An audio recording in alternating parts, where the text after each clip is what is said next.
Uh, let us begin with the Krishna Pranam. আমরা কৃষ্ণ প্রণাম দিয়ে শুরু করব।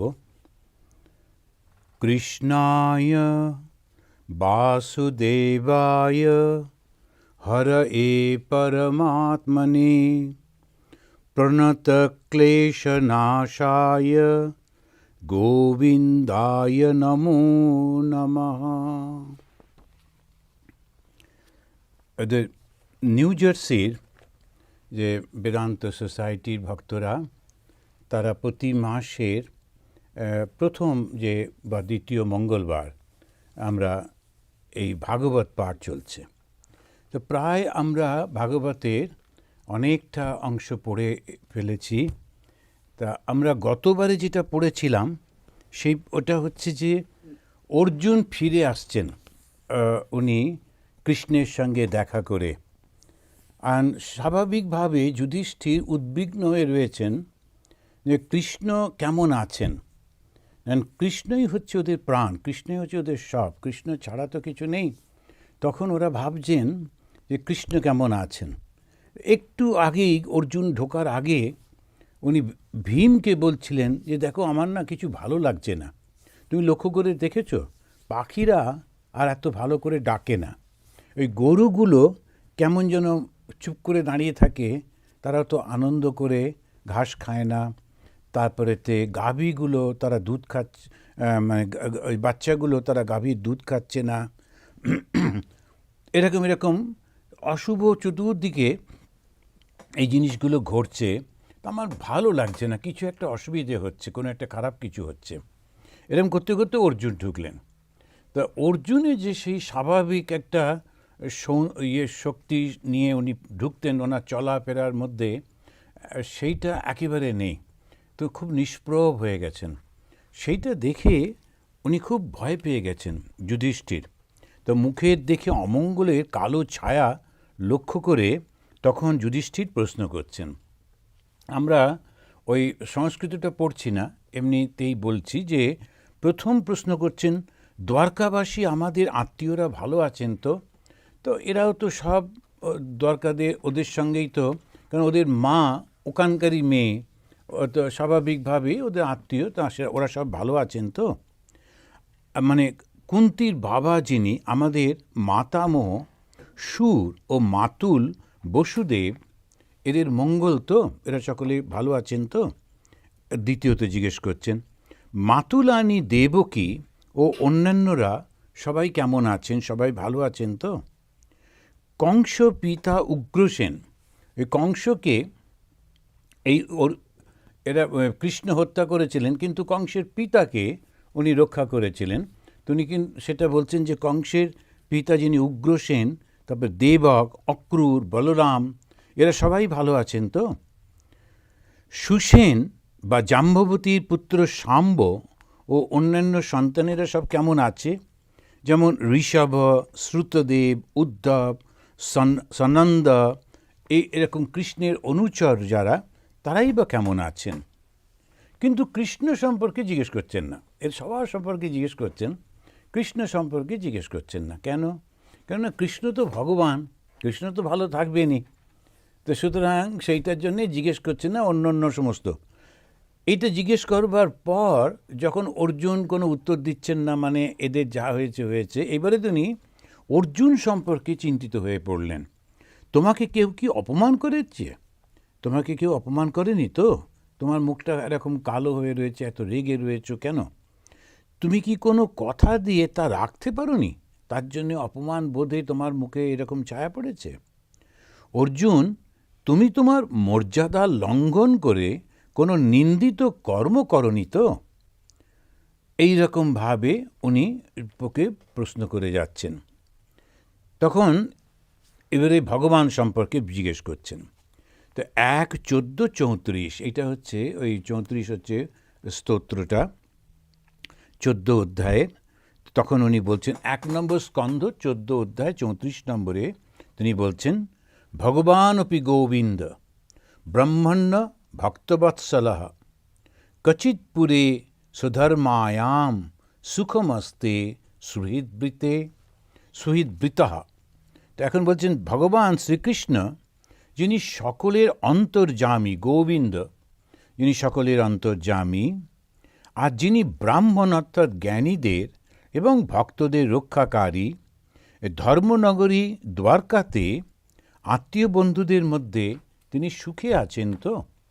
এইবারে এসে একদম শেষের দিকে জিজ্ঞেস করছেন কৃষ্ণ সম্পর্কে, যে কৃষ্ণ সুখে আছেন কিনা।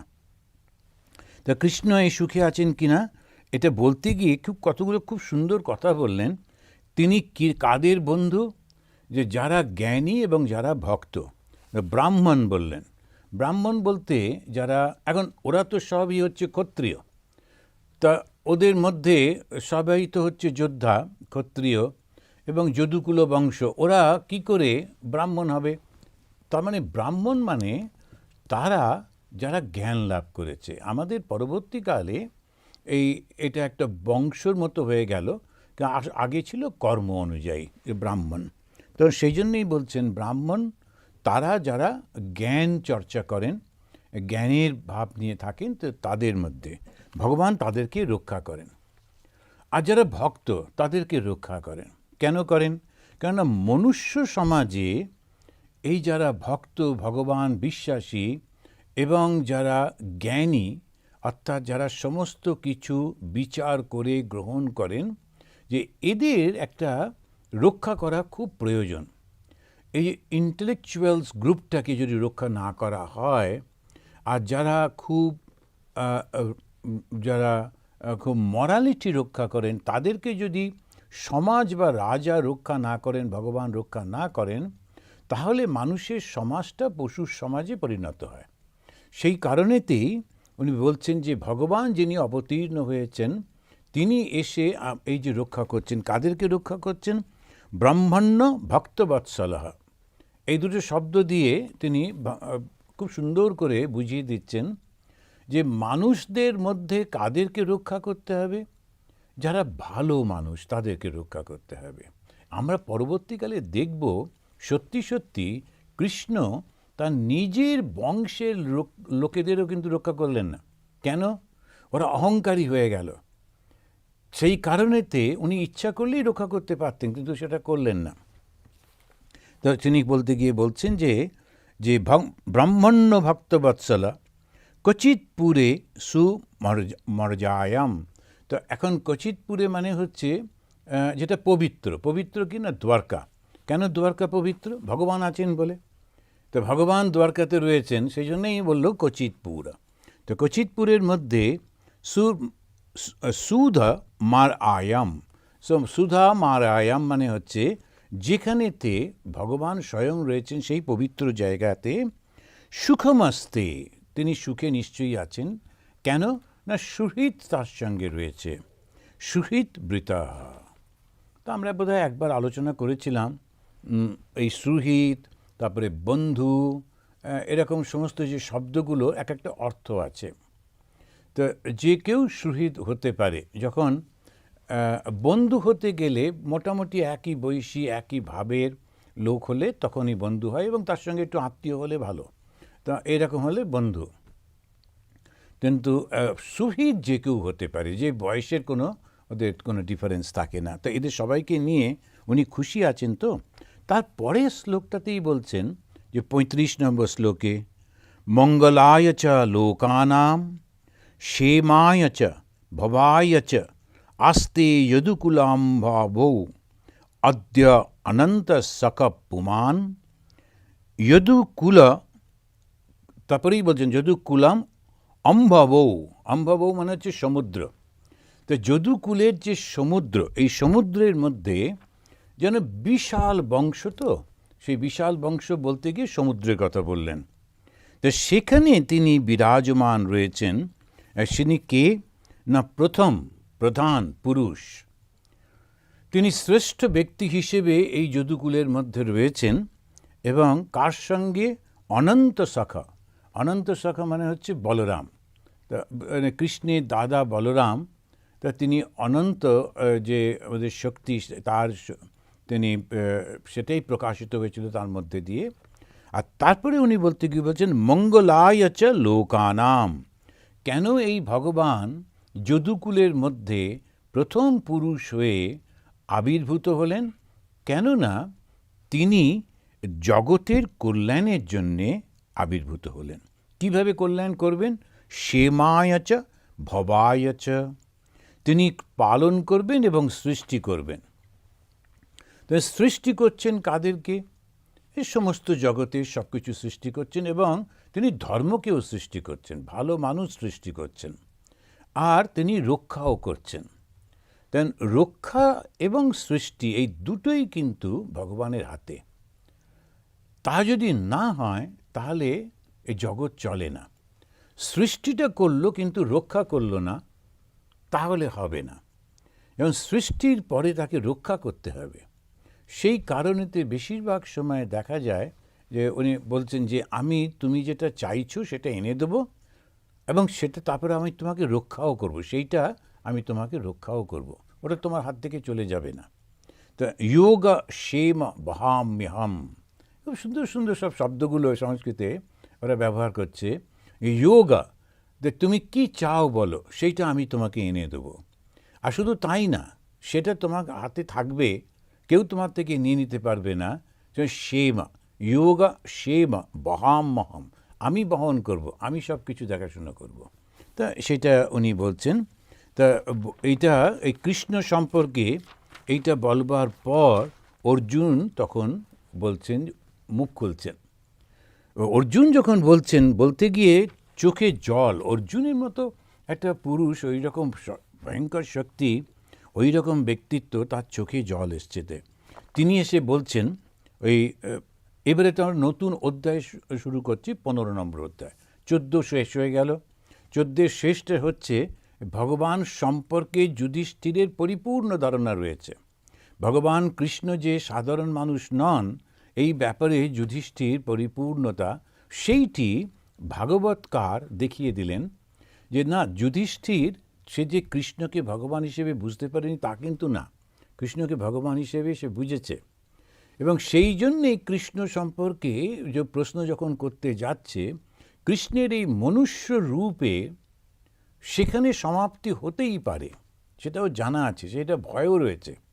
আবার কৃষ্ণ যে স্বয়ং ভগবান, তার আগমনের উদ্দেশ্যটা কি, মানুষকে কল্যাণের জন্যে, সেটাও সে জানে। ওই জন্যে শেষ করছেন যে তুমি তোমার কেন তোমার এরকম ব্যবহার পাল্টে গেছে, এইটা হয়েছে, এইটা হয়েছে, এইটা হয়েছে, করতে করতে গিয়ে কৃষ্ণ সম্পর্কে জিজ্ঞেস করার আগেই পরিষ্কার বললেন। কেননা ওনার মনের মধ্যে ভয় হচ্ছিল, এই যে মানুষরূপী যে কৃষ্ণ, যে অবতার হয়ে যে কৃষ্ণ, তিনি বোধহয় এইবারেতে তার এই মনুষ্য দেহ পরিত্যাগ করবেন। এই ভয়টা তার মধ্যে ছিল বলে ইনডাইরেক্টলি তিনি বললেন যে অবতারটি আসলে ভগবানের শক্তির জন্যে এত কিছু হয়। বঞ্চিত মানে আমি হারিয়ে ফেলেছি, আমাকে দেওয়া হচ্ছে না, এরকম একটা অহম, আমি। হে মহারাজ, যুধিষ্ঠিরকে উদ্দেশ্য করে বলছেন, হরিণা বন্ধুরূপিণা, এবং আমার যে বন্ধু ছিল, সেই বন্ধু রূপে যিনি শক্তি ছিলেন, তাকে আমি হারিয়ে ফেলেছি। তো সেইটা উনি বোঝাচ্ছেন। তারপরে কীরকমভাবে শেষ হয়ে গেছি সেটা বোঝাতে গিয়ে বলছেন যে পরে শ্লোকেতেই 6 নম্বরে বলছেন, উক্থেনা রহিত হি এষা। উক্থেনা মানে প্রাণ চলে গেলে দেহের যে অবস্থাটা হয়, যখন যে শরীরের মধ্যে প্রাণ নেই, যে মৃত শরীর, সেই শরীরটার তো কোনো মূল্য থাকে না। আমার এই অর্জুনের আমার আর এখন কোনো মূল্য নেই। তো সেইটি উনি বলছেন। তা বলতে গিয়ে তারপরেতে উনি পরপর বলে চলেছেন যে আপনার মনে আছে রাজা, যে দ্রুপদ রাজার প্রথম কৃষ্ণের সঙ্গে পাণ্ডবদের দেখা হচ্ছে যে দ্রৌপদী স্বয়ম্বর সভায়। তো সেইটি উনি স্মরণ করিয়ে দিচ্ছেন। ওইটি স্মরণ করাতে গিয়ে উনি বলছেন যে আপনার মনে আছে যে দ্রৌপদী স্বয়ম্বর সভায় যখন আমরা উপস্থিত হয়েছিলাম, তখন কৃষ্ণ প্রথম তিনি ওই পাণ্ডবদের দেখলেন, আর পাণ্ডবরাও প্রথম কৃষ্ণকে দেখল, পরিচয় হয়েছিল ওইখানেতেই, তার আগে কখনো দেখেনি।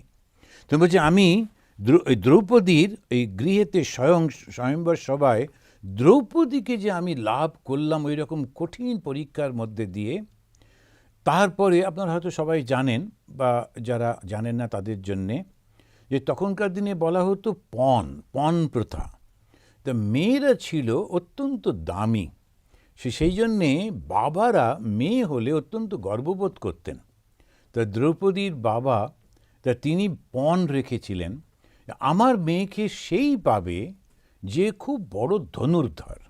এক একজন বাবার ইচ্ছা, তো সেই জন্যে উনি সেই কী ধনুর করতে হবে, তা ওপরে একটা মানে একটা মাছ থাকবে, মাছ সত্যিকারের না, একটা কোনো মেটালের মাছটার বড় চোখ একটা রয়েছে, তার তলাতে একটা চক্র বনবন করে ঘুরছে, তার নিচে একটা বড় জলের পাত্র।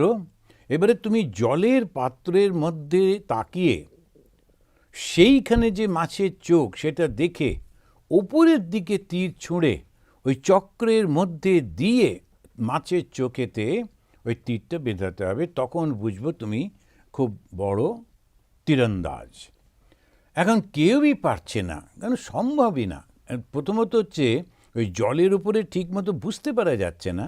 তারপরে তো অর্জুন পেরে গেলেন, কিন্তু সেই সময়ে অর্জুনরা ব্রাহ্মণের বেশে ছিলেন।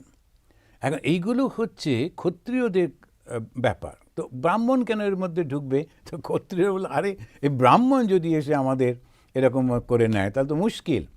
তখন ক্ষত্রিয়রা দলবদ্ধভাবে ওদেরকে বলছে, না তুমি পেরেছো বটে, কিন্তু আমরা দেবো না। দ্রৌপদী অত্যন্ত সুন্দরী ছিলেন, তো সুতরাং সকলেই চাইছিলেন ওকে লাভ করতে। তো রাজারা এইবারে সব একজোট হয়ে ওকে অর্জুনকে, তো অর্জুনের পাশে ভীম এসে দাঁড়ালেন বটে, কিন্তু এরা অনেকজন ছিলেন। তখন কৃষ্ণ এসে ওদের পাশে দাঁড়ালেন, দাঁড়িয়ে বললেন যে না, কথা হয়েছে যেটা সেটা মানতে হবে, তোমরা তো কেউ পারোনি, আর ও ব্রাহ্মণ হোক আর ক্ষত্রিয় হোক তা সেটা কথা নয়, কথাটা হচ্ছে ও পেরেছে। আর ব্রাহ্মণরা যে অস্ত্র চালাতে জানতো না তা তো নয়, ওখানে এসেছে এবং সেটা করবে। এখন কথা হচ্ছে ওর কোনো ধন সম্পত্তি নেই, এইরকম ব্রাহ্মণকে দেখেই বোঝা যাচ্ছে সম্পত্তি নেই, কারণ ওরা তো ব্রাহ্মণের বেশি লুকিয়েছিল। দ্রৌপদীর বাবা ওর হাতে কন্যাকে দেবেন, কিন্তু সেটা ওর বিচার, তোমরা অস্ত্র নিয়ে ওকে আটকাতে পারো না। তো সেইটি স্মরণ করছেন অর্জুন, আর স্মরণ করে বলছেন, তোমার মনে আছে দাদা, যে দাদা বলছেন না, মহারাজ বলছেন, যে কেমন করে ওই সভাতে অত বীরের মধ্যে আমাদেরকে উনি রক্ষা করেছিলেন। তারপরে পরেই একের পর এক ঘটনাগুলো মনে করে যাচ্ছেন, প্রায় পুরো মহাভারতটা ছোট ছোট করে করে স্মরণ করছেন অর্জুন। আর যখন এইটা কি হচ্ছে লীলার ধ্যান, তো অর্জুন ওই কৃষ্ণের লীলাটাকে, যে কি কি ঘটনা ঘটেছিল সেই সময় কি কি হচ্ছিল সেইগুলো উনি ধ্যান করে যাচ্ছেন। তো আমাদের বলা হতো যে যখন তুমি বেলুড় মঠে যাবে, তোমার যে গুরুদেব তাকে দূর থেকে লক্ষ্য করতে থাকবে, তিনি কেমন করে হাঁটছেন, কেমন করে দাঁড়াচ্ছেন, কেমন করে কথা বলছেন, কেমন করে প্রণাম করছেন, কেমন করে লোকেদের সঙ্গে আশীর্বাদ দিচ্ছেন, এই প্রত্যেকটি জিনিস আর ওই মনের মধ্যে ওটাকে ধরে রাখবে ছবিটা, এবং তারপরে সেটা ধ্যান করবে। তো এই যে লীলা ধ্যান, এটা মানুষের মনটাকে খুব তাড়াতাড়ি কনসেন্ট্রেট করে আর পবিত্র করে দেয়। কেন পবিত্র করে না, পবিত্র মানুষের চিন্তা করতে করতে মনটা পবিত্র হয়ে যায়, শুদ্ধ হয়ে যায়। তো অর্জুন এখন ধ্যান করছেন। আসলে আমরা এইরকমই আর একটা দেখেছিলাম কিছুদিন আগেই যখন পাঠ করছিলাম, না ওটা বোধহয় উদ্ধব গীতাতে, যখন সেই মারা যাচ্ছেন, আমাদের ভীষ্ম মারা যাচ্ছেন, তখন তিনি কৃষ্ণের ধ্যান করছিলেন, আর সেটা যুদ্ধক্ষেত্রে সেই কৃষ্ণের ধ্যান। আর এখানেতে অর্জুন তিনি ধ্যান করছেন, বলছেন তোমাদের মনে আছে যখন খাণ্ডব বন দাহ করে ইন্দ্রকে আমরা পরাজিত করেছিলাম, অগ্নি দেবতাকে তুষ্ট করেছিলাম। এখন অগ্নি দেবতা তার ওই খাণ্ডব বনটা দরকার ছিল। এখন এইগুলো হচ্ছে একটু বোঝা মুশকিল, এই কারণে বর্ণনাগুলো এমন করে করা হয়েছে যে মনে হচ্ছে যেন একটা পুরো জঙ্গল জ্বালিয়ে দেওয়া হলো এবং আগুন সেইটাকে গ্রহণ করে ও খুশি হলো, সেরকম নাও হতে পারে। অগ্নি দেবতা, দেবতা মানে তার একটা সুপ্রিম একটা পাওয়ার ছিল বটে, তার মানে সে এই না যে শুধু আগুন জ্বালাতো। এখন ওই জঙ্গলটা ছিল ইন্দ্রের। এখন অগ্নি যিনি, তিনি বললেন আমারও ওটা চাই। এবারে দুই দেবতাদের মধ্যে যখন এরকম ঝগড়া হচ্ছে, তখন কৃষ্ণ অর্জুনকে বললেন তুমি অগ্নির পক্ষ নাও, নিয়ে দরকার হলে ইন্দ্রকে পরাজিত করো। তাতে দুটো জিনিস হবে, দেবরাজ ইন্দ্রকে পরাজিত করেছে অর্জুন, এইটা যদি প্রমাণিত হয় তখন এই দেবতাদের মধ্যেও অর্জুনের মর্যাদা বেড়ে যাবে। আর দুই হচ্ছে অগ্নির কাছে খুব ভালো অস্ত্রশস্ত্র আছে, অগ্নি খুশি হলে তোমাকে ওইগুলো দিতে পারবে, কিন্তু দেবরাজ ইন্দ্র তোমাকে দেবে না। দেবরাজ ইন্দ্রের বৈশিষ্ট্য ছিল ও গান পাউডার ছিল ওর কাছে, সেজন্যে উনি বজ্র নিক্ষেপ করতে পারতেন। আমরা যদি একটু অন্যরকমভাবে এগুলোকে বিশ্লেষণ করি তো এটা সম্ভব। কেননা বাবর যখন আক্রমণ করলেন লোদি বংশের, এরা কেউ ওর সঙ্গে লড়ে পারল না, তার কারণ বাবরের মাত্র 8টা কামান ছিল, লোকজন বেশি ছিল না, কিন্তু 8টা কামান ছিল। আর লোদি সে 50,000 লোক নিয়ে দাঁড়িয়ে আছে হাতি টাতি নিয়ে। এবারে ওই হাতিগুলোই কামানের আওয়াজে ওর বেশিরভাগ সৈন্যকে মেরে ফেললো, কেন হাতিগুলো ভয় পেয়ে গিয়ে। তো সুতরাং ওই ইন্দ্রের কাছে আর কাউকেও দিত না, ওর একটা খুব বৈশিষ্ট্য ছিল, ওর কাছে খুব গান পাওয়ার ছিল, সেই জন্য ও বজ্র নিক্ষেপ করতো। ওই যে বজ্রটাকে বলা হয় যেটা ইন্দ্রের অস্ত্র। তো এইরকমভাবে শ্রাউডেড ল্যাঙ্গুয়েজ না করে যদি সোজাসুজি বলতেন, তাহলে বোধহয় আমাদেরও জিনিসটা বুঝতে সুবিধে হতো, আর আমরাও সমস্ত আধুনিক জগৎকে বোঝাতে পারতাম this people were really advanced people. এখন অগ্নির কাছেও আগুন ছিল, কিন্তু সে ইন্দ্রের মতো ওই রকম না, সেজন্য ইন্দ্র দেবরাজ। কেননা ওই যে শক্তি যাদের কাছে যাদের ছিল তারা একটা গ্রুপ। যেমন বর্তমান যুগে আমরা G8 মানে গ্রেট 8, কারণ গ্রেট 8-এর হাতেই ম্যাক্সিমাম ওই পাওয়ারগুলো রয়েছে, অস্ত্রগুলো রয়েছে, সেই জন্য ওরা গ্রেট 8। তারপরে আবার G20 করে কানেক্ট করেছে। এখন এই যে এইটা যদি আমরা লক্ষ্য করি, এই যে 8 জন এরা কিন্তু দেবতা এবং এরা পৃথিবীর সবাইকে শাসন করছে, এরকমই একটা ভাব। এখন এই দেবতাদের মধ্যে যদি আমরা ধরে নিই আমেরিকা হচ্ছে ইন্দ্র আর রাশিয়া হচ্ছে অগ্নি, এখন ভারতবর্ষ হচ্ছে অর্জুন, এখন ভারতবর্ষকে বলা হলো, অর্জুনকে বলা হলো তুমি বরং রাশিয়াকে সাপোর্ট করো, কাছাকাছি আছে আর ওর অস্ত্রশস্ত্রগুলো তোমাকে দেবে, তোমার সুবিধা হবে ভবিষ্যতে। আমাদের বুঝতে সুবিধা হয়, আধুনিক মানসিকতায় বুঝতে সুবিধা, এক্স্যাক্টলি সেই রকম। আর যেই বলল দাহ করো, আমরাও ছবি টবি এঁকে সিনেমাতে হু হু করে আগুন জ্বলে গেল, সব পুড়ে টুড়ে গেল, ওই রকম ঠিক না। দুই রাজা, দুই দেবতার মধ্যে, শক্তিশালীর মধ্যে অর্জুন অগ্নি সাপোর্টে গেলেন, গিয়ে যুদ্ধ করলেন এবং ইন্দ্রকে পরাজিত করলেন। এবং ইন্দ্র পরাজিত হওয়ায় সমস্ত দেবতারা অগ্নির ওপর, এই অর্জুনের ওপর তুষ্ট হলো। কিন্তু অর্জুন বলছেন, জানো তো কার শক্তিতে আমি এটা পেরেছিলাম? ওই কৃষ্ণের শক্তিতে। কৃষ্ণ তিনি যুদ্ধ করেননি বটে, কিন্তু ঠিক সময়ে ঠিক বুদ্ধিটা দিতেন। কারণ ইন্দ্র কোনো দিনই ওর অস্ত্র আমাকে দিত না, অগ্নি আমাকে দিলেন। এরকমভাবে ভাবে উনি বলে যাচ্ছেন।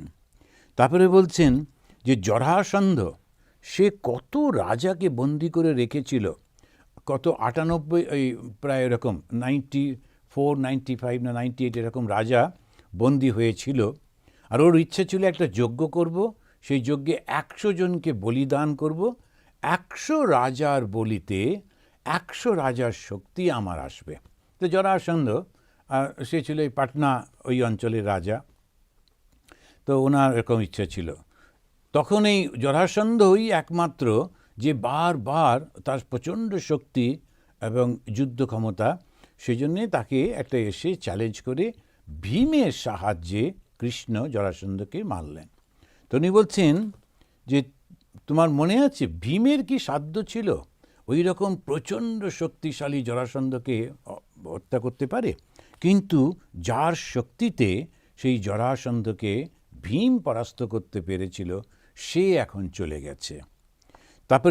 তারপরে উনি বলছেন, যখন দ্রৌপদীকে অপমান করছিল রাজসভায়, তখন আমরা 5 জন সামনে বসে থাকা সত্ত্বেও আমাদের একটুও শক্তি হয়নি যে দ্রৌপদীকে রক্ষা করার। তো কৃষ্ণ তিনি এসে দ্রৌপদীকে রক্ষা করলেন।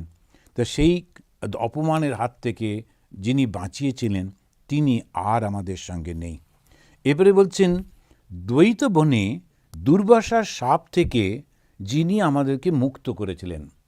এটা একটা ঘটনা। দুর্যোধন তো এখন পলিটিক্স ইজ পলিটিক্স। এখন দুর্যোধন কি করেছে, দুর্বাসা 10,000 সৈন্য তার শিষ্য নিয়ে কোথায় যাচ্ছিল। দুর্যোধন রাজা, উনি তাড়াতাড়ি করে ওকে ডেকে বললেন, আপনারা এখন যাচ্ছেন, আমার এখানে একটু খাওয়া দাওয়া করে যান। তো দুর্বাসা খুব খুশি, রাজবাড়ির ব্যবস্থা বিশাল করে ওদেরকে খাওয়ানো হলো। খেয়ে দিয়ে উনি দুর্বাসা খুশি হয়ে দুর্যোধনকে বললেন, তোমাকে আমি একটু বর দিতে চাই, কি বর চাও বলো, যেটাই চাইবে। এখন ও বিকৃত বুদ্ধি নেগেটিভটা চেয়ে বসলো। ও যদি পজিটিভ বলতো যে আমাকে একটা অস্ত্র দিন যেটা কেউ আমাকে হারাতে পারবে না, তাহলে সুবিধে হতো। ও তা না করে সবসময় আমরা কি করি, নিজে কিছু না করে অন্যকে কি করে কি করা যায় এসব করতে গিয়ে কি হয়ে গেল, তো ও হয়তো মিউট হয়ে গেলাম।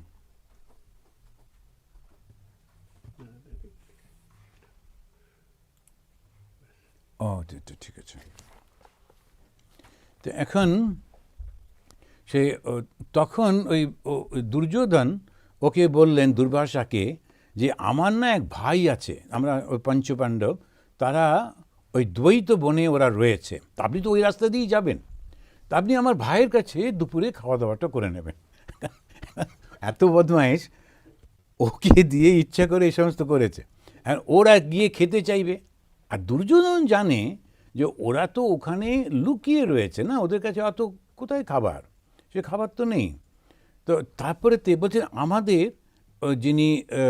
যিনি বৌমা, আমাদের ভাইদের যে বউ, দ্রৌপদী খাবার হয়ে যাবার পর আপনি যাবেন, তা যাতে ওর দ্রৌপদীর কষ্ট না হয়, তা তখন গেলে ভালো। এর কারণ হচ্ছে দ্রৌপদীর একটা ছিল, ক্ষমতা ছিল, যতক্ষণ দ্রৌপদী না খেতেন উনি ইচ্ছা করলেই 1000 লোকের রান্না করে ফেলতে পারতেন, এটা একটা ওর ক্ষমতা ছিল। কিন্তু একবার খেয়ে নিলে তখন আর কিছু করতে পারতেন না, সে খাবার সব শেষ হয়ে যেত। সেই জন্য এই বুদ্ধিটা ওকে দিল, আপনি তাড়াহুড়ো করবেন না, ধীরে ধীরে আপনার মতো করে যান, টেক ইউর টাইম, বোধহয় ইংরেজিতে বলেছিল কিনা জানি না, আপনি নিজের মতো যান, গিয়ে কিন্তু দ্রৌপদী খাওয়া হয়ে যাবার পর যাবেন। এবারে ওই ভদ্রলোক, ওনার ছিল একটা কুপিত ক্ষমতা, একটুতেই রেগে যেতেন এবং অভিশাপ দিয়ে দিতেন। তো তিনি এবারে 10,000 শিষ্য নিয়ে গিয়ে পৌঁছেছেন যখন দ্রৌপদীর খাওয়া হয়ে গেছে। আর দ্রৌপদীর খাওয়া হয়ে গেলে আর তো কোনো খাবার বাঁচেনি। আর দ্রৌপদীর কাছে একটা খাবার পাত্র ছিল, সেইটা অনন্ত খাবার সৃষ্টি করতে পারত, সেটাও হচ্ছে না, শেষ হয়ে গেছে। উনি গিয়ে বললেন, আচ্ছা আমরা এসেছি, তোমাদের এখানে খাওয়া দাওয়া করব। তাড়াতাড়ি করে যুধিষ্ঠির বললেন, এ তো খুব আনন্দের কথা, আপনারা গিয়ে তাহলে স্নান আহ্নিক করে আসুন। দুপুরে খাবার আগে যারা একটু ব্রাহ্মণ, তারা একটুখানি স্নান করে আহ্নিক করে নেয়। তো হেঁটে হেঁটে এতটা রাস্তা এসেছে, ওরা সব গেছে স্নান করতে, স্নানের পরে আহ্নিক করে জপ জপ করে টোরে আসবে। দ্রৌপদী তখন মাথায় হাত দিয়ে খুব কাঁদছেন এবং কাঁদতে কাঁদতে কৃষ্ণকেই ডেকেছিলেন। অর্জুন তখন বলছেন যে, দেখো আমরা তো এত বীর, তা আমরা তো কিছু করতে পারলাম না। এইবারে সেই কৃষ্ণ আবার এলেন, দ্রৌপদী কাঁদতে কাঁদতে যখন প্রার্থনা করছেন, তখন বলছেন, তোমার খাবার পাত্রের মধ্যে কোনো কি কণা বেঁচে আছে দেখো তো, আমিও খুব ক্ষুধার্ত। তখন দ্রৌপদী প্রথমে বলছেন, না কিছু নেই। তো বলছেন, আরেকবার দেখো করে করে একটা দানা পাওয়া গিয়েছিল, ওর উপরের দিকে একটা কোণায় লেগেছিল। তো সেইটা ওনাকে দিতেই উনি মুখে দিলেন এবং জগৎ পরিতুষ্ট হয়ে গেল। তস্মিন তুষ্টে জগৎ তুষ্ট। তো এই ঘটনাটা প্রায় ভারতের সবাই জানেন, মহাভারত যারা একটু পড়েছেন শুনেছেন। তো এটার প্রমাণটা হচ্ছে, ভগবান যদি তুষ্ট হয় সবাই তুষ্ট হয়ে যায়। জনে জনে আলাদা আলাদা করে করবার দরকার নেই, ভগবানকে করলেই সবটা হয়। গোড়াতে জল দিলেই যেমন পুরো গাছটা জল পায়, সেরকম। এখন যেই উনি তুষ্ট হলেন, এইবারে ওদের এমন পেট ভরে গেল, ওরা খুব লজ্জা পেয়ে গেলেন, এই রে ওদেরকে রান্না করতে বললাম খাবার দাবার নিয়ে। এবারে আবার এসব যখন হয়ে গেল, তখন আবার ভীম এরা সব গেছে, গিয়ে ওদেরকে বলছে, আসুন তাহলে আমাদের সব তৈরি। তখন ওরা খুব লজ্জা পেয়ে ওখান থেকে আর দেখা না করেই পালিয়ে গেলেন। তো এইটা উনি বলতে গিয়ে বলছেন যে, কীরকম যে শক্তি তার মধ্যে ছিল, এই শক্তির জন্যে আমরা রক্ষা পেয়েছিলাম দুর্বাসার সাপ থেকে।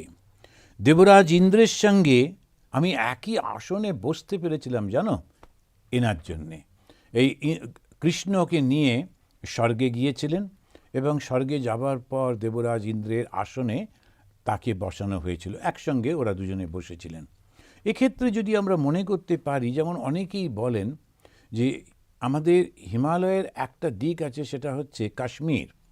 ওই মোটামুটি ওই অঞ্চলে যারা থাকতেন তাদের যেমন শিক্ষাটা ভালো ছিল, তারপরে তাদের মধ্যে অর্থ ছিল, কারিগরি বিদ্যাটাও তাদের মধ্যে অনেক বেশি ছিল। তা ওদের দেবতা এবং ওর নিচে যারা থাকতেন, যে একদম প্লেন্সে, তাদেরকে অসুর, অসুর একটা সম্প্রদায়। অসুর বলতে আমরা যেমন মা দুর্গার চরণে যে অসুর দেখি সেই অসুর না, এরা একটা সম্প্রদায়, একটা মানুষ, এবং তারা অন্যান্য বিষয়ে অত্যন্ত অ্যাডভান্স ছিলেন, কিন্তু যুদ্ধবিদ্যাতে এত পারদর্শী ছিলেন না, যার জন্যে দেবতারা মাঝে মাঝেই ওদের কাছে এসে ওদেরকে পরাজিত করে অনেক অর্থটর্থ নিয়ে চলে যেত। তো এইরকম একটা কনসেপশন আমাদের রয়েছে মহাভারতে।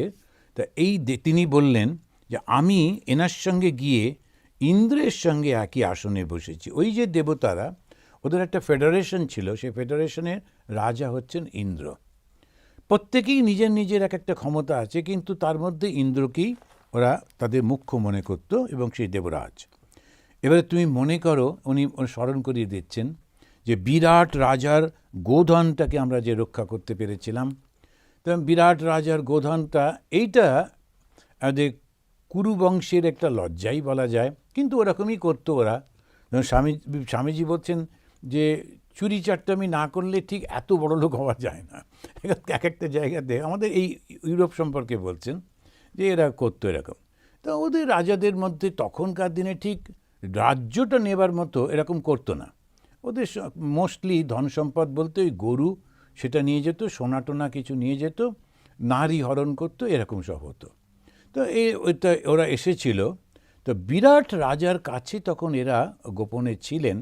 কারণ যুধিষ্ঠির তো সবসময় খুব ধর্ম, যে যুধিষ্ঠির বলেন যিনি আমাদেরকে আশ্রয় দিয়েছেন, আজকে তার বিপদ এবং তার সৈনিকরা পারবে না, আর ছেলেকে পাঠাচ্ছে, ও বাচ্চা ছেলে, ও পারবে না উত্তর, সুতরাং আমাদের মধ্যে কারো যাওয়া উচিত। তখন অর্জুনের দিকে তাকিয়ে, উনি তখন বৃহন্নলা রূপে ছিলেন, বলে আচ্ছা বৃহন্নলা যাক না। বৃহন্নলা তো উত্তর লাফাচ্ছে, অল্প বয়সী ছেলে, বলছে আমাকে একটু সুযোগ দেওয়া হোক, আমি ওদের সবাইকে যুদ্ধে পরাজিত করব। তো ওনারা জানেন যে ও পারবে না, তো সেই জন্যে বলে আচ্ছা বৃহন্নলা তাহলে বরঞ্চ গাড়ি ওটা চালিয়ে নিয়ে যাক, রথটা চালিয়ে নিয়ে যাক, আচ্ছা ওর যুদ্ধ করবে। কিন্তু ও গিয়ে যখন দেখছে তার সামনে দাঁড়িয়ে আছে ভীষ্ম, দ্রোণ, এরা সমস্ত, আর ওই রকম সমস্ত অস্ত্রশস্ত্র নিয়ে, তখন ও ভীষণ ভয় পেয়ে গেছে। তখন অর্জুন বললেন তুমি ভয় পেও না, আমরা যুদ্ধ করব, এবার তুমি এটা চালাও, আমি বরঞ্চ যুদ্ধটা করি। তো উনি যুদ্ধ করে ওদেরকে সবাইকে পরাজিত করেছিলেন একাই। তো সেটা বলছেন, কিন্তু সম্ভব হয়েছিল, এটা অর্জুনের খুব অসাধারণ, একটু অহংকার করছেন না, সেটার সময় কিন্তু কৃষ্ণ ধারে কাছে ছিলেন না, কিন্তু তথাপি অর্জুন বলছেন ওই কৃষ্ণের কৃপাতেই হয়েছিল। তেমন এই কারণেই আমাদের মধ্যে যখন অহংকার আসে, তখন আমরা ভগবান থেকে বিচ্যুত হই। ওই অর্জুনের এই কথাগুলো এই ভাগবতেতে এত রিপিটেশন করছেন কেন? এটা বোঝাতে যে ওর মধ্যে তখন কিন্তু আর অহংকার নেই। এটা বলতে বলতে আমরা যে জায়গায় পৌঁছবো, সেখানে দেখব যে এই যে ধ্যান করে চলেছেন, এই যে কথাগুলো বলছেন আর ধ্যান করছেন, শুধু অর্জুন একা না, সমস্ত পঞ্চপাণ্ডব সব ভাইরা মিলে ওই চিন্তাটা করছেন, ভগবান কৃষ্ণের চিন্তা, এবং সর্বত্র তিনি রয়েছেন তাদের সঙ্গে, সেইটি উনি বলছেন। তারপরে বলছেন সে বিশাল যে যুদ্ধ হলো, সেই যুদ্ধে সে সমুদ্রের মতো শত্রুপক্ষ, তার মধ্যে আমি ওর মধ্যে বিজয় লাভ করছি, তার কারণ ছিল একমাত্র কৃষ্ণ। উনি বলছেন তুমি ভেবে দেখো, কৃষ্ণ সামনে বসেছিলেন বলে ভীষ্ম, দ্রোণের মতো লোকেদের একটাও অস্ত্র আমাকে স্পর্শ করতে পারেনি, তাহলে আমি কবে মরে যেতাম, ওদের হাতে আমি কখনোই যুদ্ধে বাঁচতে পারতাম না। ভগবান তিনি সামনে বসেছিলেন। সেই জন্যেই আমাদের মনে পড়বে যে যখন যুদ্ধটা ঠিক শুরু হবে, গীতাতে বলছেন অর্জুন তিনি অহংকার করে বলছেন যে কই মায়া সহযোদ্ধব্যম অস্মিন রণসমুদ্যমে, এই যে ভয়ঙ্কর যুদ্ধ যে হবে তাতে কারা কারা আমার সঙ্গে যুদ্ধ করতে এসছে চলো তো দেখি, কৃষ্ণকে বলছেন। তো দুটো সৈন্যদের মধ্যে মাঝখানে রথটা স্থাপন করো, কৃষ্ণ সেটাই করেছিলেন। তারপর থেকেই সেই ভগবদ গীতা তিনি শুরু হয়েছিল, কারণ অর্জুনের মধ্যে ভয় না, কিন্তু অর্জুনের মধ্যে একটা গ্লানি এসেছিল যে একটুখানি ক্ষমতার জন্যে, রাজা হবার জন্যে আমরা এত লোক মেরে ফেলবো, আর সবাই আমাদের আত্মীয় বন্ধু, আর আমাদের দাদু, তারপরে আমাদের শিক্ষক, এদের সবাইকে মারতে হবে। তিনি স্বধর্মচ্যুত হচ্ছিলেন, সেই জন্যে কৃষ্ণ তখন তাকে গাইড করেছিলেন। তো উনি বলছেন যে ওই রকম সেই যুদ্ধের মধ্যে উনি আমাকে রক্ষা করেছিলেন বলেই ভীষ্ম, দ্রোণ এদের কারো অস্ত্র আমাকে স্পর্শ করেনি। তো আমি তার সঙ্গে বন্ধুর মতো কত আনন্দ করেছি। তো কৃষ্ণের সঙ্গে খুবই বন্ধুর মতো ব্যবহার করতেন অর্জুন। তিনি বেড়াতে এসেছিলেন কৃষ্ণের কাছে দ্বারকাতে। তা আসার পর তিনি যখন কৃষ্ণের বোনকে দেখলেন তখন তার খুব মনে হলো একে যদি আমি স্ত্রী করতে পারতাম। তখন তা কিছুদিন একটু উন্মানা। তা কৃষ্ণ জিজ্ঞেস করছেন যে এটা কী হলো, হঠাৎ তোমার মনটা এরকম হচ্ছে কেন? তখনও বললেন যে আমি এক রাজকন্যাকে রোজই দেখি পুজো করতে যায়, তখন আমার খুব ইচ্ছা হয় ওকে গিয়ে যদি আমি স্ত্রী করতে পারতাম ইত্যাদি। তো যখন ওই বর্ণনা দিচ্ছে তখন কৃষ্ণ বলছে আরে ও তো আমারই বোন, তো সুভদ্রা ওকে তুমি বিয়ে করবে? কিন্তু বলছে তাহলে তো খুব ভালোই হলো, তোমার যদি বোন হয় তাহলে তুমি একটু ব্যবস্থা করো। বলে না, ও আমার বোন বটে, কিন্তু ও আবার বলরামেরও বোন, কেননা বলরাম আমার দাদা। আর ওই বলরাম তোমাকে একেবারে দু চোখকে দেখতে পারে না। বলরাম ঠিক করে রেখেছে সুভদ্রার সঙ্গে ওর শিষ্য যে গদা শিখত সেই দুর্যোধনের বিয়ে দেবে। তো এখন এই খুব মুশকিল, ওটা বলে টলে হবে না। তবে একটা কাজ করতে পারো, তুমি ক্ষত্রিয়দের মতো যদি সুভদ্রাকে জোর করে উঠিয়ে নিয়ে চলে যাও তাহলে আমি তোমায় সাহায্য করতে পারি, কিন্তু তার আগে দেখতে হবে সুভদ্রাও তোমাকে চায় কি না। সুভদ্রাকে জিজ্ঞেস করে যখন রাজি হলো তখন ভগবান ওর কৃষ্ণ একেবারে সেই জাগতিক বন্ধুদের মতো তার সমস্ত ব্যবস্থা করছেন, কখন কিভাবে ও ওকে নিয়ে চলে যাবে যাতে রাস্তাতে বেশি সৈন্য তাড়া না করে। আর তার জন্যে সবথেকে প্রথমেই কৃষ্ণ বললেন আমি বলরামকে আটকে রাখবো একটা দিনের জন্যে, আমি ওর সঙ্গে গল্প করব, বেড়াবো, ও জানতেও পারবে না যে সুভদ্রাকে হরণ হয়ে গেছে। অন্য যারা আমাদের প্রহরী আছে তাদেরকে তুমি পরাজিত করতেই পারবে, তুমি আমাদের এই পুরো রাজ্যত্ব থেকে বেরিয়ে গেলে বলরামকে আমি জানাবো। তো এই সমস্ত প্ল্যান করছেন ভগবান স্বয়ং, নিজের বোনকেই এরকম হচ্ছে। তখন তারপরে বলরাম খুব খুশি, সকাল থেকে কৃষ্ণ এসে ওর সঙ্গে ঘুরঘুর করছে, ওর সঙ্গে খাওয়া দাওয়া করছে, কথা বলছে, কখনো আসে না, আজকে এত কি। তারপরে বিকেলের দিকে জানতে পারলো যে সুভদ্রা হরণ হয়ে গেছে। ও খুবই রেগে গেছিলেন যদিও, কিন্তু কৃষ্ণকে খুব ভালোবাসতেন। তো এই যে তিনি করছেন একেবারে বন্ধুর মতো তো সুভদ্রাকে হরণ করার জন্যে।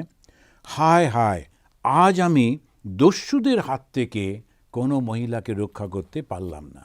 এইবারেতে উনি এইটা বলবার পর বলছেন তুমি জানো আমি সেই অর্জুন, সেই আমার গান্ডীব, সেই আমার আমার রথ এবং সেই অশ্ব, যেই বিশাল যুদ্ধে যে আমরা এত কিছু করতে পেরেছিলাম।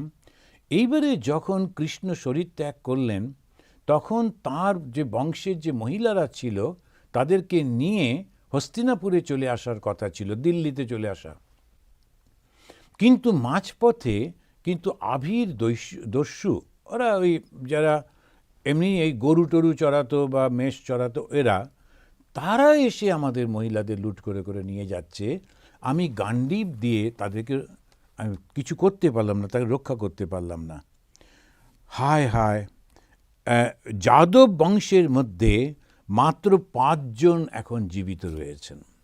এবারে তিনি আসল কথাটা বললেন, তুমি যে জিজ্ঞেস করছিলে যাদব বংশে কে কে আছে না আছে, এখন সেই যাদবদের নিজেদের মধ্যে অহংকার করে, নিজেদের মধ্যে যুদ্ধ করে, ঝগড়া করে তারা 5 জন মাত্র জীবিত রয়েছেন, বাকি সব মারা গেছেন। তারপরে বলছেন, এই যে তিনি এরকমভাবে যখন বলছেন, এইবারেতেই এই 28 নম্বর শ্লোকে খুব সুন্দর করে ব্যাখ্যা করে বলছেন যে যখন এই বর্ণনা করছেন, সারাক্ষণ কৃষ্ণের বর্ণনা করছেন, করতে করতে তার মনটা পবিত্র হয়ে যাচ্ছে।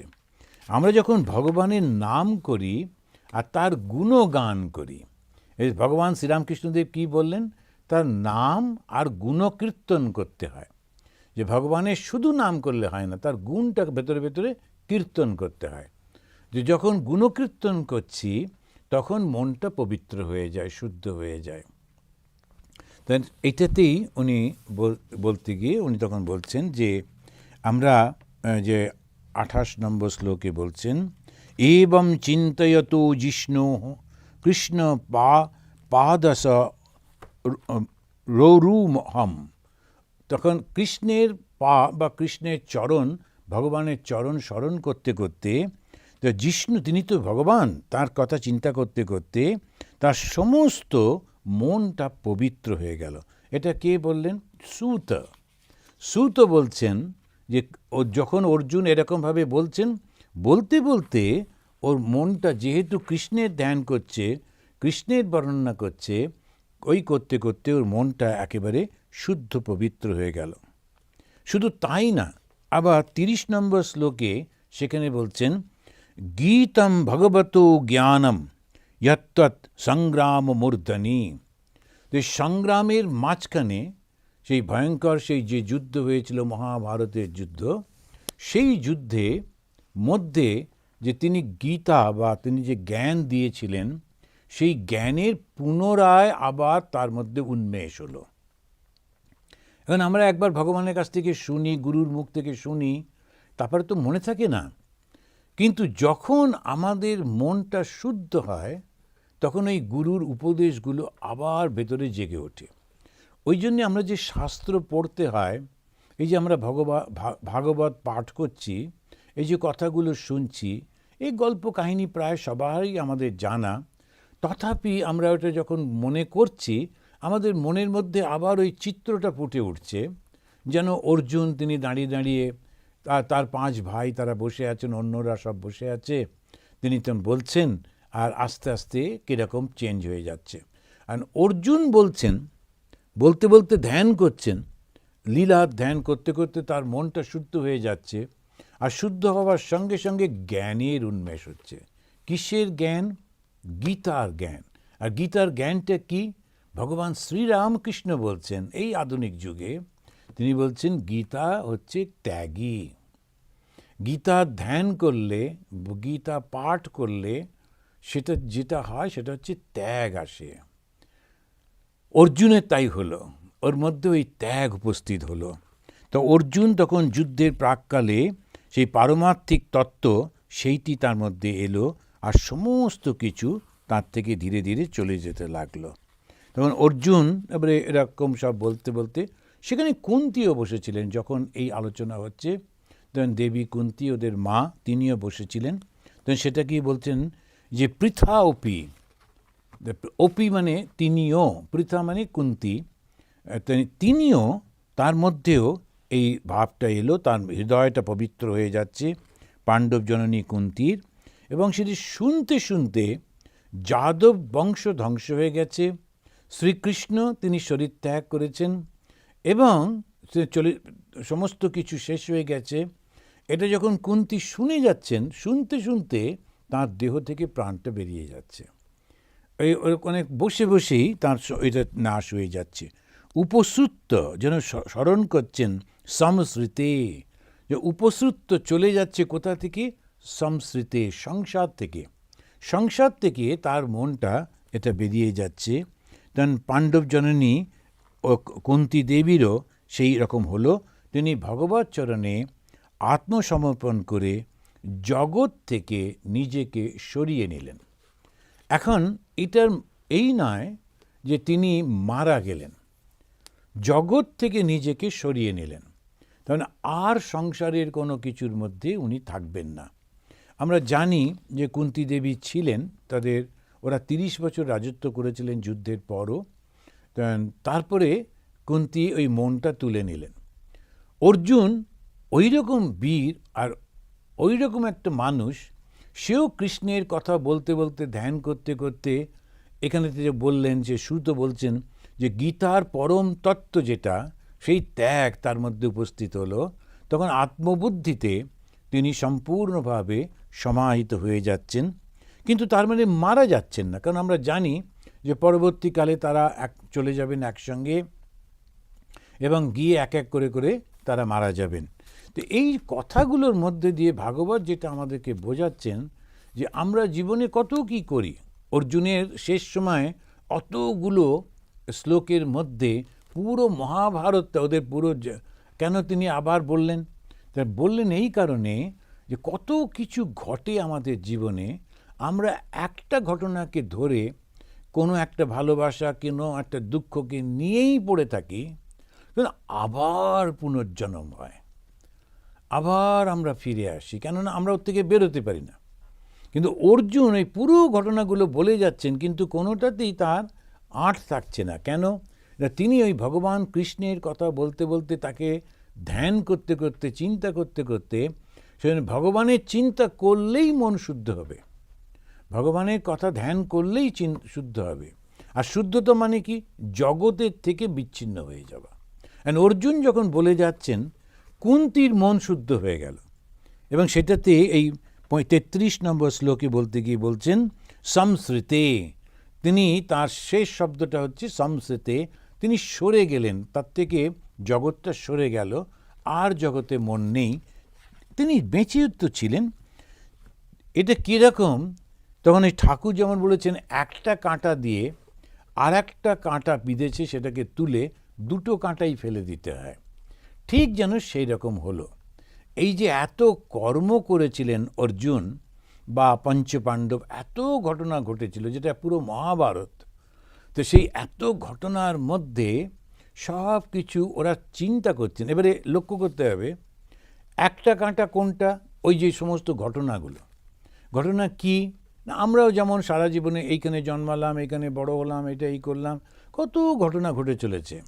কেউ ভালো ছিল, কেউ খারাপ ছিল, কেউ কষ্ট দিছিল, কেউ আদর করেছিল, এই করে করে করে করে জীবনটা একটা জায়গায় এসে দাঁড়ালো।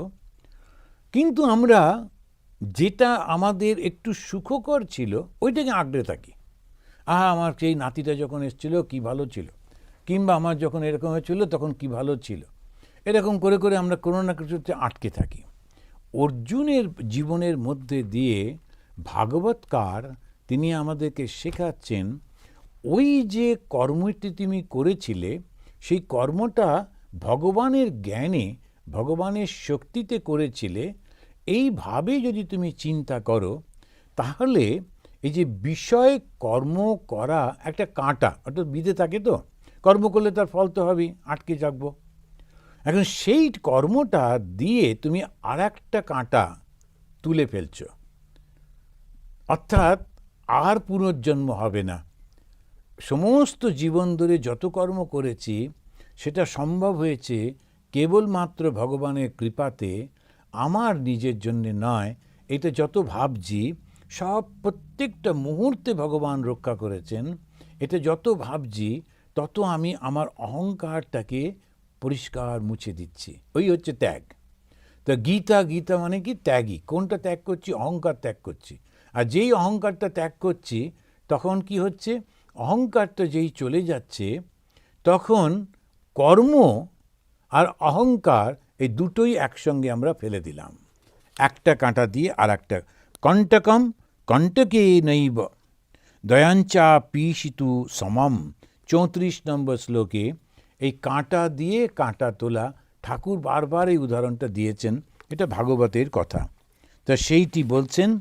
তারপরে উনি বলছেন যে যখন ভগবান শ্রীহরি পৃথিবী থেকে তাঁর শরীরটিকে নিয়ে চলে গেলেন, ত্যাগ করলেন, তখন অবিবেকী জীবের অমঙ্গলকারী দুষ্টু কলি পৃথিবীতে প্রবেশ করল। মানে যেই মুহূর্তে কৃষ্ণ চলে যাচ্ছেন, তখন কলিযুগ শুরু হচ্ছে। কলিযুগের লক্ষণটা কি? কলিযুগের লক্ষণ প্রথমেই হচ্ছে অহংকার, আর অহংকারের সঙ্গে সম্পৃক্ত সবগুলো। আর অহংকার যখন করে তারপরে মানুষ মদমত্ত হয়ে যায়। এই নয় যে সে মদ খায়।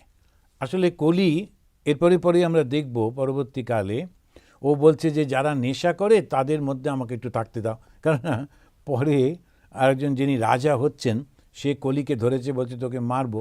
কারণ কলি বলছে আমাকে মেরো না, কেননা আমার তো এইটাই কাজ, শ্রী ভগবান আমাকে পাঠিয়েছেন এইটা, এবার আমি তোমরা যা করছো যতদিন তুমি থাকবে আমি আর কিছু করব না, এসব করবো। পরবর্তীকালে আমরা আসব, তখন দেখব যে সেখানে উনি পরীক্ষিতের কাছে উনি বলেছিলেন যে যারা নেশা করে সেখানে আমাকে রাখো। তো নেশা মানে সবসময় যে মদ খাওয়া তা নয়, অহংকারও একটা প্রচণ্ড নেশা। এটা কিছুতেই তার থেকে বেরোনো যায় না, অহংকার থেকে। তা আমি কয়েকজনের সঙ্গে কথা বলছিলাম, খুবই সাকসেসফুল মানুষ সব এরা। আর কিন্তু সব কিছুর এটা এই এখন তো দুর্গাপুজোর পর উৎসব হচ্ছে, সেই উৎসবের মধ্যে নাটক টাটক হবে। অ্যান্ড ভালো লাগছে যে এইরকম বয়সে ওরা এতটা উৎসাহ নিয়ে নাটক টাটক করছেন, কিন্তু সব নেগেটিভ, সব ভগবানের বিরুদ্ধে, ঈশ্বর খারাপ, দেবতারা খারাপ। আচ্ছা, এইটা ছাড়া আরও তো অনেকে খারাপ ছিল, সেগুলো নিয়ে করা যেত না। ওই দেখুন, এখন কিছুতেই ওর থেকে বেরোনো যায় না, যত কিছুই করি না কেন। তো পজিটিভভাবে আমরা ভাবতে পারি না, আমরা নেগেটিভভাবে ভাবতে ভালোবাসি। তার প্রভাবটা কেন? কলির প্রভাব। তো সেই কলি এসে অপেক্ষা করছে। তো আমরা দেখতে পাচ্ছি যে 36 নম্বর, এটা 15 অধ্যায়ের 36 শ্লোকে এই কলির প্রবেশ ঘটছে। তা যুধিষ্ঠির তখন, ওই অর্জুন যখন বলছেন, যুধিষ্ঠিরের মনটাও শুদ্ধ হয়ে যাচ্ছে। তার ভাইদের মনের মধ্যে থেকে সমস্ত বাসনা দূর হয়ে গেল, রাজত্ব করবে এই বাসনা দূর হয়ে গেল। তখন যুধিষ্ঠির সম্রাট পৌত্রম তিনি কি করছেন, তখন উনি বললেন তার মতো শক্তিশালী, যুধিষ্ঠিরের মতো শক্তিশালী বলতে তার মতোই খুব ধার্মিক তিনি পরীক্ষিতকে, পরীক্ষিত হচ্ছে সেই উত্তরার সন্তান, সেই পরীক্ষিতকে তিনি রাজা করে দিচ্ছেন হস্তিনাপুরের। আর মথুরার রাজা করে দিচ্ছেন কৃষ্ণপৌত্র বজ্রনাভকে, শূরসেন দেশের অধিপতি করছেন, তাকে মথুরার সিংহাসনে বসাচ্ছেন। তা একটা দেখছি যে দিল্লি, তার আর একটা হচ্ছে মথুরা, এই কাছাকাছি তাদের মধ্যে রয়েছেন। মথুরাতে কারা রাজত্ব করছিলেন? এই কংস তারা ছিলেন ইত্যাদি।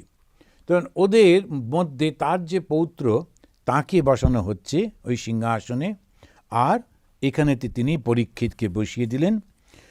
এখন কৃষ্ণপুত্র যে অনিরুদ্ধের পুত্র হচ্ছে বজ্র বা বজ্রনাভ, তো সেই তাকেই ওখানে বসানো হলো।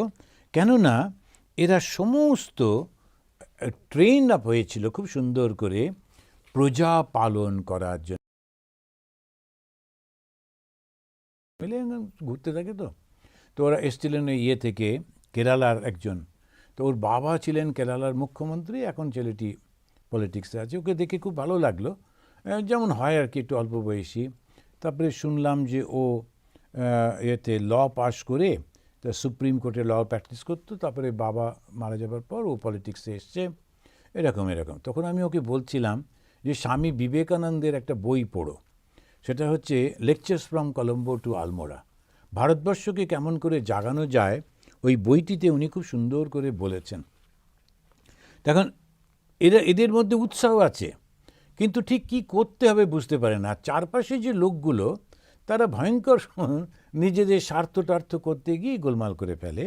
তো সেইটার জন্যে এরপরেতে যেটা দেখছি, এরা সবার মধ্যে থেকে ধীরে ধীরে সমছিন্নানি অশেষানি বন্ধানি উপধয় এন। শ্রীধর স্বামী টিকাটা আমি একটু এখানে উল্লেখ করলাম। তো শ্রীধর স্বামী বলছেন, যুধিষ্ঠির ধীরে ধীরে রাজকীয় বস্ত্র অলঙ্কার সব পরিত্যাগ করে মমত্ববোধহীন হয়ে নিরহংকার হয়ে সংসার বন্ধন ছিন্ন করলেন। কতগুলো শব্দ পরপর বলছেন। একটা হচ্ছে ধীরে ধীরে রাজকীয় বস্ত্র অলঙ্কার আদি পরিত্যাগ করছেন, একসঙ্গে ফেলে দিচ্ছেন না। তার কারণ না, রাজার একটা নিজস্ব দায়িত্ব আছে। তিনি যাকে হ্যান্ডওভার করছেন সে ঠিক চালাতে পারবে কি না সেজন্য ধীরে ধীরে ক্ষমতাগুলো দিয়ে দিচ্ছেন।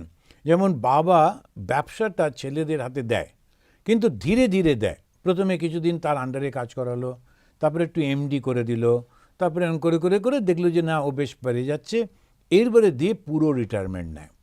ঠিক তেমনিভাবে যুধিষ্ঠির, ওই জন্য শব্দগুলো খুব ইম্পর্টেন্ট। যুধিষ্ঠির সব ত্যাগ করলেন তা কিন্তু বললো না, বললো ধীরে ধীরে তিনি রাজকীয় বস্ত্র ও অলঙ্কার আদি ত্যাগ করছেন। রাজকীয় বস্ত্র আর অলঙ্কার কেন এই শব্দ দুটো? আমার যা মনে হয়, এখন যখনই রাজা সে সিংহাসনে বসে, তার একটা বিশেষ পোশাক থাকে, সেই পোশাক পরেই সে বসে। এবারে যখন তিনি ধীরে ধীরে ওইটা ত্যাগ করছেন, করতে করতে অলঙ্কার যেগুলো, তার যে সমস্ত জুয়েলারিস, তার মধ্যে রাজার যে মুকুট যেটা থাকে সেটি হচ্ছে সব থেকে দামি, ওইটি তিনি শেষে ত্যাগ করছেন, কারণ অন্যকে দিয়ে দিলেন। এরপরেই বলছেন মমত্ববোধহীন, নিরহংকার এবং সংসার বন্ধন ছিন্ন করলেন। মমত্ববোধহীন মানে এটা আমার পরিবার, আচ্ছা আমি চলে গেলে তখন আমার ভাইদের কি হবে, মার কি হবে, অন্যান্য যে সমস্ত যারা আছে তাদের কি হবে, এই চিন্তাটা কিন্তু আর থাকছে না, মমত্বটা থাকছে না। আমি না থাকলেও এরা থাকবে, আমি যখন ছিলাম না সংসার তো চলেছে। সুতরাং ওইটি মনে করে মমত্ববিদ হচ্ছে, আর নিরহংকার হয়ে গেলেন। নিরহংকার মানে আমি যে রাজা ছিলাম, আমার এরকম এরকম সমস্ত করেছি, তার একটাও তিনি সেরকম বলছেন না। তিনি এইবারে সেখান থেকে চলে যাচ্ছেন এবং বলছেন যে ওইখানে একটুখানি এর মধ্যে নানা সুন্দর রয়েছে, যে যুধিষ্ঠির কখনো কখনো উন্মত্তের মতো ব্যবহার করছেন, যেটা ওই চিহ্নগুলো ভগবান শ্রীরামকৃষ্ণদেব বলছেন যে যখন কারুর ঈশ্বর দর্শন হয়, তখন সে অনেক সময় তার ব্যবহারের মধ্যে একটু পাগলামি মনে হয়, কেননা সে তো জগতের সঙ্গে কোনো সম্পর্ক নেই। সেই জন্যে তার কথার মধ্যে, চালচলনের মধ্যে একটু অন্য রকমের ভাব আসে। শ্রী শ্রী মার কাছে একজন ভদ্রলোক যাচ্ছিলেন, তো তিনি একটা স্টেশনে নেমে এখান থেকে হেঁটে হেঁটে যেতে হবে, ভাবছেন বাবা একা একা যাব, দেখছেন আর একটা ছেলে সেও বসে আছে স্টেশনে নেমে বসে, তারপরে ওর সঙ্গে গিয়ে মোটামুটি একই বয়স, তখন গিয়ে বলছেন যে আচ্ছা আপনি কোথায় যাবেন? বললেন প্রত্যেকের যেখানে যাওয়া উচিত সেখানে যাব, শ্রী মায়ের চরণে। ডাইরেক্টলি উত্তর দিচ্ছে না, বলছে প্রত্যেকের যেখানে যাওয়া উচিত। তারপরে এরকমভাবে কথাগুলো বলছে। তখন আপনি কি করেন? যে কোনো কিছু করা উচিত না, জীবনের সমস্ত শ্রী মায়ের চরণে দেওয়া উচিত, এরকম সব বলে যাচ্ছে। তো লোকটা ভাবছে বাবার এই পাগল নাকি? তারপরে যাকে যাক, আর পুরো এতটা রাস্তা একা একা যাবো, যাকে যাক পাগল হলেও ওর সঙ্গে সঙ্গেই যাই। তো দুজনে মিলে এসেছে, এসে দেখলো যে ও এবারে গিয়ে পুকুরে ভালো করে হাত টাত ধুয়ে, মুখ টুক ধুয়ে, পোশাক পাল্টে তারপরে মার সঙ্গে দেখা করেছে। কিন্তু এসে দেখছে ওই রকম সেই ধুলো ধূসরিত, পায়ে সেই জুতো নেই, সেই লোকটা, সেই ছেলেটা মায়ের চরণে উপরে শুয়ে আছে, আর মা ওর মাথায় হাত বুলিয়ে দিচ্ছেন, এক বাটি মুড়ি দিয়ে বলছেন বাবা এটা খেয়ে নাও, এরকম বলছেন। তখন ওই ছেলেটা গিয়ে আস্তে আস্তে বসেছে, এবারে ও মুড়িটা নিয়ে চলে গেল। তখন বলছে মা সাবধান, ও কিন্তু একটু পাগল। তখন মা বলছেন বাবা ওর না শেষ জন্ম, তো শেষ জন্মে একটু এরকম হয়।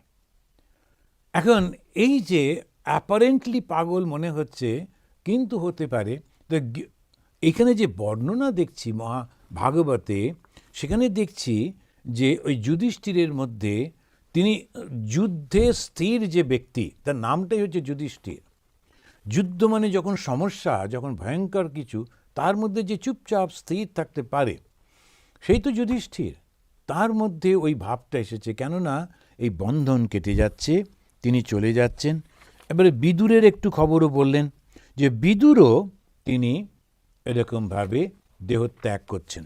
বিদুর তখন ছিলেন প্রভাসে, সেইখানেতে যখন শুনলেন যে কৃষ্ণ শরীর ত্যাগ করেছেন, বিদুরও ধ্যানে বসে নিজের শরীরটাকে ত্যাগ করলেন। এবারে যখন এরা সবাই চলে যাচ্ছেন, যখন কুন্তিও চলে গেলেন, তারপরে যখন রাজাও বেরিয়ে পড়লেন, তার সমস্ত ভাইয়েরা গেলেন, দ্রৌপদী চ তদাজ্ঞায় পতি নামতপেক্ষতাম, তখন ওই 50 শ্লোকে বলছেন বাসুদেবে ভগবতী, সমস্ত ভগবান বাসুদেবী ভগবান এইটা চিন্তা করতে করতে দ্রৌপদীও ওদের সঙ্গে চলে গেলেন। তা আমাদের এই প্রথম স্কন্ধের 15 অধ্যায় শেষ হলো। এরা সব তখন চলে যাচ্ছেন। পরবর্তীকালে আমরা এবারে নতুন রাজা আসছেন পরীক্ষিত, এবং তার সম্পর্কে আমরা পরে জানতে পারবো। তো আজকে এই পর্যন্ত। তো আপনাদের কাছ থেকে পরে আবার আমরা পরের মাসে আমরা মনে হচ্ছে এই ভাগবতের প্রথম এই যে এটা পাঠ শেষ করতে পারবো। তো এখন শেষ করি আমাদের শান্তি মন্ত্র দিয়ে। ওম শান্তি শান্তি শান্তি হরি ওম তৎসৎ। এই যে ওম তৎসৎ, এটা হচ্ছে ব্রহ্মের নাম। ওম তৎ আর সৎ, তিনি মানে হচ্ছেন ব্রহ্ম। ওম হচ্ছে ব্রহ্মের নাম, তৎ মানে ব্রহ্মকে নির্দেশ করা হচ্ছে, সৎ মানেও ব্রহ্ম, সেই জন্য ওম তৎ সৎ। তো খুব ভালো হলো। এখন এইটা হচ্ছে ভাগবত, তারপরে মহাভারত, এর সম্পর্কে বলা হয় শেষ হইয়াও হইল না শেষ, না কন্টিনিউ হতে চলতেই থাকে, খুব সুন্দর একেবারে। তো এর থেকে আজকে যেটা আমরা শিখলাম সেটা হচ্ছে ঘটনা প্রবাহ জীবনে থাকবে, কখনো ভালো, কখনো মন্দ, কখনো দুঃখের, কখনো সুখের, কিন্তু সব কিছুর পেছনে শ্রী ভগবান রয়েছেন, এইটি চিন্তা করে রাখলে এবং জীবনের শেষ সময় ওইটির উপর ধ্যান করলেই মুক্তি। জয় ঠাকুর। তো ভালো থাকবেন। আর আচ্ছা আচ্ছা, ঠিক আছে।